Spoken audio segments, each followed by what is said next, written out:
My mother died when I was 6 years old. She was like whispers and memories now, soft and melty. Her soft caress, her warm smile, I recall those nights at home. She was the gentlest being, they said, but with her gone away, all that remained in our home was cold as what sunset light last touched. It didn't take Dad long to fill the void she left. And then came my stepmother, Seraphina, perceptive eyes but a smile that never quite managed to meet her gaze. It was like she were a freeze that spanned our entire lives. To our father, she was sweetness itself and stayed the devoted wife. However, the second we were alone, she would remove it. Now Aurelia, she would hiss, a sharp sound that could cut through the silence. "You'll not for a second think you're anything more than a burden. I see it, but your father may not. You are just a footnote to what should remain in yesterday." I took her words to heart, but also learned how never to show tears again. I could not let her know how much what she said hurt. Within the next year, yet again things changed, and unfortunately not for the better. Seraphina had Talia, and overnight I disappeared. Knee-deep in his newfound delight of becoming a father to another girl, poor Dad just let Seraphina take over the helm for me. That would have been like giving a fox tickets to the henhouse. She loved to make my life hell. Dad was absent most of the time, ensnared in his own work or too worn out to register any inner turmoil. In his sheltered presence, Seraphina acted the part of a perfect wife and mother. And I was just the ghost in background. So instead, I wandered and sat, somehow learning to live in the darkness with my voice barely more than an echo bouncing off all that vast nothingness of a place where there had once been home. Seraphina reigned, and no one dared cross her.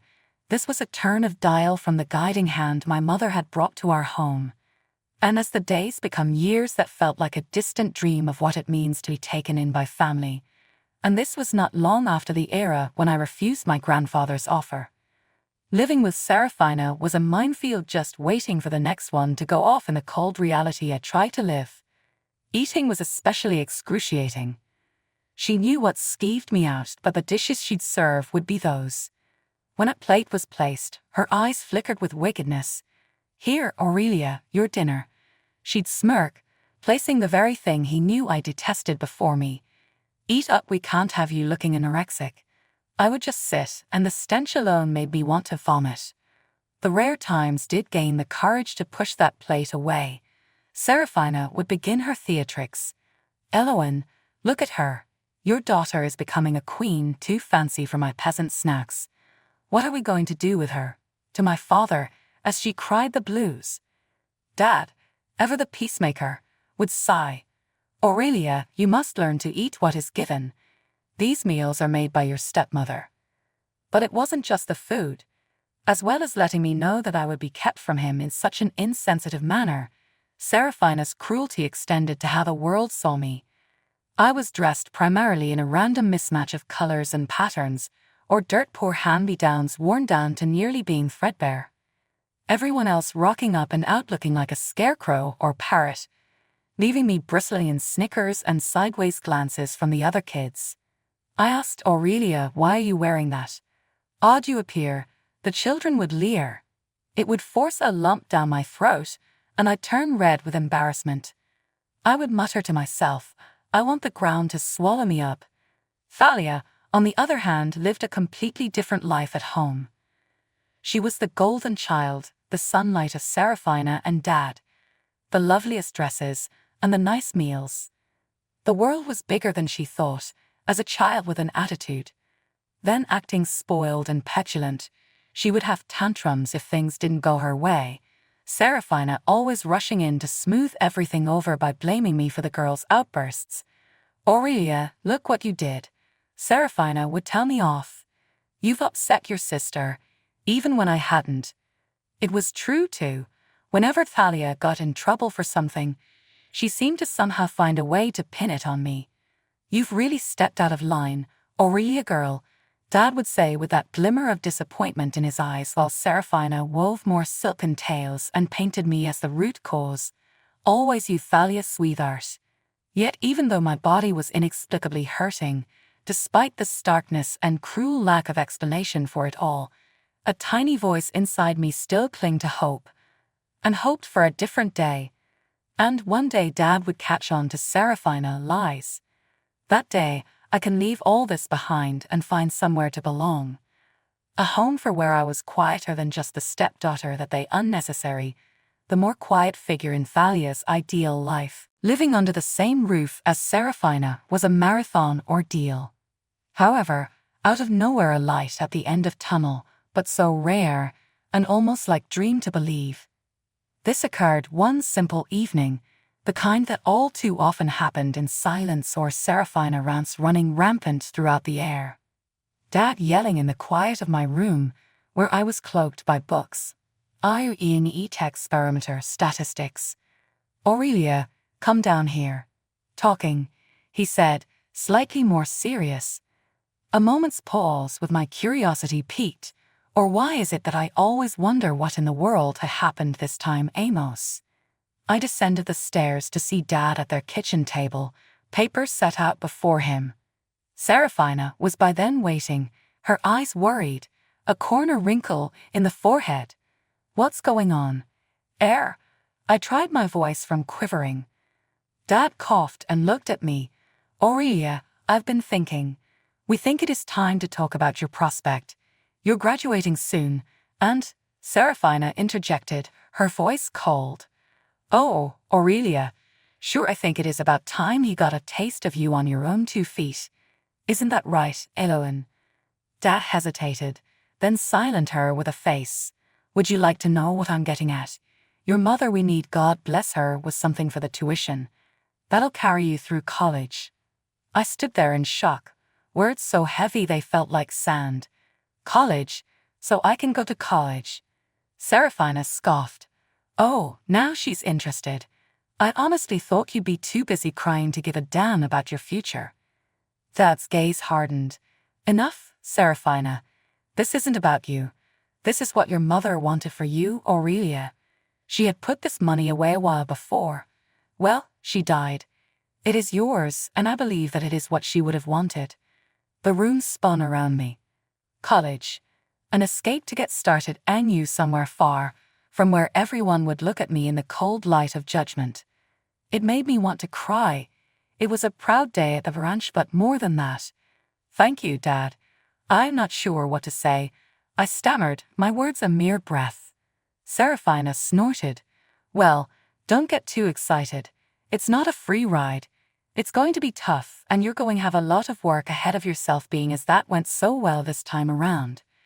Yet her words, which usually cut so deep, only opened a seal on a little ball of hope that had formed in my feeler. It was a way forward, however dim.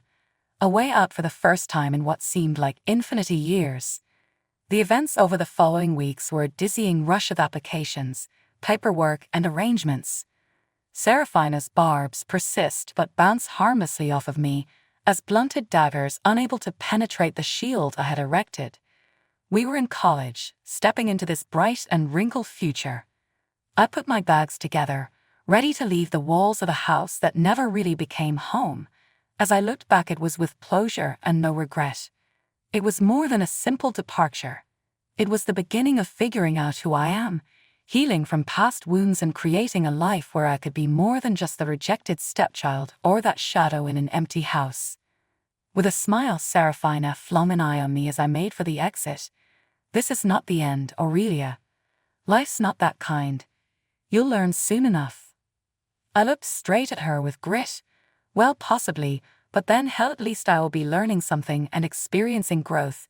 The best part is that it would all have been on my terms. I left the room at that thought, and with each step I could feel a weight of my old days lifting. And the future, so unknown, even terrifyingly daunting it seemed at times, with more uncertainties than certainties left in its wake. But the future was mine, and that's all mattered. Going away to college was like finally coming up for air after years of drowning. I had left that oppressive life serves behind, and here I was on my way to study law in a faraway city. As the bus drove off, I felt a pang of both excitement and relief in my chest, the two familiar sights weaving away from view. College life was a whirlwind of lectures, libraries, and late-night study sessions. The law helped me. I immersed myself in its pages, relieved for the first time of my life from neglect and seemingly capricious incidents that aroused such confusion. Seasons changed. I would wish holidays back home, but the silence returning was louder than a siren. Nothing. No happy birthday. Or, of course, the holidays. Merry Christmas. Only a whisper returning my own voice from beyond. Fast forward years later, and my blood, sweat, and tears paid off. Then graduation day arrived, and I walked over the stage not just with a diploma of my own, but knowing I had achieved that on my own. I found a job at an obscure little law firm where I buried myself in briefs and courtrooms. I was 25, independent and trying to make my mark in life. And then, from left field, my phone rang one slow Sunday. My heart skipped a beat at the screen flashing Dad. Hello. I responded to the call, warily. Aurelia, it's your dad. I'm aware it has been some time, and I apologize for this. I'm not feeling well, and I was wondering maybe it is time for reconciliation spirit. The voice, more fragile than I remembered. It dripped with ruefulness and pushed at my now tender heartstrings. Dad. Of course I want that too. How are you? What's wrong? I swear the tone in my voice shocked me as I said this. It's a long story, and you know what, some health stuff, and it just helped shape a lot. Life is too short for the grudges or what-ifs. I miss you, kiddo. After all of those years, something in me melted when I heard him say that he missed. As if a tiny padlocked portion of my heart had given way, squeaking open. I miss you too, Dad. I can make an appearance. Check in on you. We could talk, try to rebuild. The words came out before I had a chance to question them. That would mean everything. The call dissolved in a pledge visit soon, and it left me feeling quite blown around emotionally. I had become so bitter to protect myself from going through life without my family, and just a few words and those walls seemed more porous. Shoving it all into my suitcase in the parked car, I knew that this wasn't just me going home. It was a trip farther back than she and I joked about on our reunion phone call, a journey through uncharted territories to make good what time had broken further still. For the first time in a while, I had something to be excited about. So the drive home seemed extra long. With every mile toward my childhood home, I felt more and more excited in my own heart. I'd not been home in years after I moved out for college, and seeing all of them again scared me. As I pulled into the driveway, I sat for a moment and gathered my thoughts. The house appeared unchanged yet different in some way, smaller, less threatening than the one recall from my youth. I took a deep breath and got out of the car, walking up to the front door. The door opened before I could even knock, and there was Seraphina standing in the doorway with her eyes judging me from stem to stern. Why, it's the princess returned from her magical journey to empty cafe spaces in Lille. You're still dressing like you paid with food stamps, ha! Seraphina jeered. Her words stung in the way that they always used to, a hole shot through my self-esteem, and I blurted out all over again. However, it was no longer falling on deaf ears of a submissive-tongued girl. Clothes do not make a person, Seraphina. Well, I said, it's what they have inside, steadying my voice. Her laugh was bitter with no laughter in it. Seek at you, Mr. Wise-ass graduate. Come in then. Your dad's been worried about you. I experienced a flood of memories as I walked in the door, sequential rooms where for years I had lived under Seraphina's ever-watchful eye. He was sitting in the living room and looked so meek, frail, and repentant compared to his former self. I went up to him and said, gently, Dad. His gaze met mine, and I saw a moment of pain. Those words were born from the combination between bitterness and relief. Aurelia, you're here. I thought about you and all the things. The time you needed me more and I wasn't there. I truly apologize for this, so sorry. The reality of his voice really struck me off guard. It's okay, Dad. We can't change the past. Well, the point is we're here now. He nodded, his hand lifting slightly, and I grasped it. A silent apology of sorts and an attempt to start the mending. Serafina stood in the doorway expressionless. Heartwarming, the beautiful family reunion, she said sarcastically, ignoring her jab and focusing on my father. How have you been, really? Concern laced my words as I asked. It's been tough, Aurelia. I mean, the sickness, it would knock me on my ass. It makes a difference whether you are here or not, he said, his voice trembling but sincere. When I looked back, Serafina had stepped out and Talia was peeking peek-a-boo style into the room with a curious look. She was not the little girl I remembered but an 18-year-old woman, looking to me like she did not know where or how she fit into this unexpected family gathering. Thalia, come here. A very long time, I said, smiling slightly at her. After a moment she walked forward. Hi Aurelia, you seem different, she said, a soft caution in her voice. Different in a good way, I hope, was my attempt to break the ice. She smiled weakly. Yeah, different good. It was an awkward conversation with the years of separation and Serafina weighing heavily in our relationship. It was a beginning, however, just a chink in the wall that had divided us for so long. The following days, I looked for a place of my own in the area and visited Dad every chance that wasn't already spent trying to make up for years lost. Our conversations were not easy. They hurt sometimes and healed others.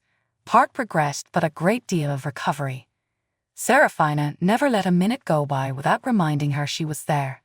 And Talia, the way Dad was changing with her influence, it brought an ember of hope to my heart that maybe we could learn how to be a family again, damaged and broken as it might be. Back in my hometown, life was beginning to fall into a pattern, a tenuous one between the old and new. We were always fretting over Dad's health, but suddenly we had this odd tranquility we'd lacked for years. Yet soon, that form was to be shattered in a way I had never seen coming. One evening, when as I was leaving Dad's house, Serafina cornered me in the corridor, a look of an odd determination behind those stiff eyes. Dad wants to talk, has something serious related to his property. You need to go there, her voice the low, urgent whisper. Sobered by her tone, I nodded my head. Okay, Serafina, we will see if you can convince Dad. We all head to the sitting room, excitedly poised. Dad seemed sadder than usual, his face next to a pile of papers on the table. Thalia sat next to me, her eyes shifting between Dad and I every couple of seconds. Aurelia, Thalia, I have been doing some thinking. Dad started, his voice although steady was slightly tense. Life has got harder and made me prioritize what is important. Serafina interjected, her voice harsh. Eloin, just get to the point. What are you trying to say? Dad took a deep breath. I am changing my will. I've been unfair to you, Aurelia. Unfair for a very long time. I want to make it right. I'm giving you $300,000 of my estate. If only to honor your mother's memory. Tilde. Here was silence, heavy words hovering between air. Serafina's face paled, her lips thinning into a tight line. You can't be serious, Eloin. I don't like it, Meredith. Aurelia has been out of the picture for years and now she just comes right back in here, claiming part of our family's estate. What about Talia? Serafina broke the silence with a hard edge in her voice. Dad remained firm. It's my decision, Serafina. Aurelia is my daughter and she deserves this. It's long overdue. I was left speechless, the emotion fighting in my chest meant to be a tornado of feelings, gratitude, guilt, vindictiveness, all twisted up. After a short pause, Talia finally spoke up, her voice coming thinly but distinctly through the speakers. Dad, it's your choice. I just want my family back together, and that is more important than any will. Serafina threw her a cold glance, but did not engage her in conversation. Something flipped in the switch, and our family dynamic would never be quite the same. The weeks that followed became a delicate dance of decorum in the house. I visited often, and each time it felt less like terror, almost like a normal visit. But the most surprising of all, Serafina was actually behaving as a decent human being, never mind slightly blunt at best. Serafina came up to me one Sunday afternoon as I was leaving Dad's place, with a nervous look on her face. "Aurelia, I am so sorry. Do you mind if I borrow your car? My car is out of commission, and I have an important appointment." "Oh, this isn't important and everything. Not that I wouldn't bug you otherwise," she said in a tone far too casual. I hesitated, sensing the keys to my car locked in my pocket like anchors and detection of her apparently true trouble. "Sure, Serafina. Just be careful, all right," I said, handing her the keys. She offered a rare smile. "Thank you, Aurelia. You're a lifesaver." Uneasily, I took a cab home. I went back for my car the next day, expecting it to be parked out in front, but nope, empty space. This confusion quickly turned into concern, and I rushed back in. "Serafina, where's my car? Is that not external?" I asked calmly. She glanced up from her magazine, looking at him with bewilderment. "What do you mean? It should be right out front. If you don't let me inside, you gave me the keys, do you remember?" With a scowl, Dad, who sat at the table too, added his 2 cents. "Thalia went out for a drive this morning. She didn't tell you, Serafina." Serafina's face went pale. "No, she didn't. Why the hell would she take your car, Aurelia? She knows it is not hers to wield." Before I could answer, the ring of my phone cut through it all. It was the local police. The officer on the line told me that my vehicle was in an accident, and when he did, I felt my stomach drop. Calls by Sky News to Thalia Muggs were answered with a reply phone message from Sister Felicity, but she was not willing to comment. She was in the hospital. Everything began to whirl through the room as I broke it out. Serafina lurched and placed a hand to her chest, gasping as she fell into one of the chairs. "Oh God, what have I done?" Tertuliasona pronounced, whispering a handful. My dad and I looked at each other, eyes wide in disbelief. "What do you mean, Serafina? What have you done?" I screamed at him, my voice turning frantic. Her words chilled me to the bone when she finally got it in her toque. "I sabotaged those brakes. Thought it was going to be you driving. Notthalia. I was just swallowing the wheel about everything. Oh my God, how angry I get. Thalia is my only daughter, and I would never have wanted to do anything to hurt her." The confession was a punch to the gut. Shock, anger, and disbelief went through me as Dad's hand shook while he ringed into the police. Where once it was a ruin to reconcile with, now there is only treachery and ruins. I had my whole world upended as soon as I realized what Serafina had done. For years we tried to piece together what we could of a kind of family, and that one unthinkable act destroyed it all. There was only the silence and how I knew that if things had gone slightly differently, waiting for them would be a wait to speak with police, and stability. Part of me was concerned for Thalia, even though in the hospital, because someone meant to punish me. Part equally had felt so betrayed by what Serafina had done that it seemed like she must have been capable of anything and everything. Forgiveness was a journey I had hazarded yet struggled to make, understandably so after the circumstances through which we'd both been plugged. But here things were indeed unforgivable. The police would show up, and life would go on spinning out of course. Serafina was dragged off, wearing only the shock that showed on her face minutes earlier. Dad and I sat there, my ears ringing so loud from her confession that the silence of him sitting next to Dad was almost deafening. "I can't imagine doing that to your own children," my dad said, choking on the words as he was one drawl call from his grave. I made a move to touch his hand. "Dad, we have to be strong for Thalia, especially now when she needs us the most." A single tear leaked from his eye down one tawny cheek and, unable to hold back the flood of emotion any longer, he nodded. "You're right, Aurelia. I mean this. Oh my God, all these years, I did not know who the person was that I am living with. The next several days were a blur of trips to the hospital and bobbing around in confusing divorce papers. While Thalia had stabilized, it would be a long process to recover. Looking at her in the hospital bed, so delicate and innocent, it was something not of this world what slapped me over there, only a need to protect. Sitting next to her bed one night, there was a silence and Thalia's voice rang out faintly, "I am so lonely. Aurelia, I'm genuinely sorry for all of this. I never knew. I never thought." I squeezed her hand gently. "Thalia, it's not your fault. You didn't know. We will experience this together as humans." My pop, sitting quietly until now, spoke up. "Both of you," she said, "you're my girls. What Seraphina did, it's despicable. But we're family and that folks is the rub. A new day will dawn." The weeks passed, and life began to establish a new pace. The trial of Seraphina was the subject everyone spoke about in whispers, but under our roof, we bound over healing and building anew those cracked foundations. Thalia herself was a miracle really in her recovery. The smallest step or tiniest smile each day was progress, and she stood as living proof to fighting.